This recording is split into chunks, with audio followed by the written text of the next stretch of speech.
Good morning everyone. তো দিনটা ছিল 18 এপ্রিল, শুক্রবার।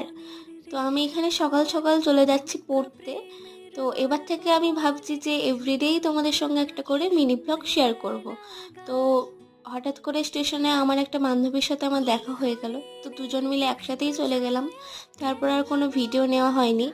তারপরে বাড়িতে এসে করে নিচ্ছি ব্রেকফাস্ট করে নেওয়ার পর স্নান করে এখানে দেখছি খুবই বৃষ্টি হচ্ছে। তো তোমাদের ওইদিকের ওয়েদার কেমন ছিল একটা কমেন্ট করে জানো, অবশ্যই জানিও। আমাদের এদিকে তো সকাল থেকে বৃষ্টি হচ্ছে খুবই।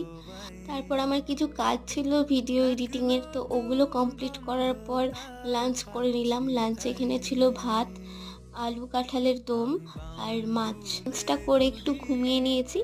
তারপরে সন্ধেবেলায় একটু পড়তে বসে তারপর এখানে রাত্রে ডিনার করে নিলাম। তো ডিনারে এখানে খেয়ে নিয়েছি চাউমিন। তো আজকের মিনি ব্লগটা তোমাদের সবার কেমন লাগলো একটা কমেন্ট করে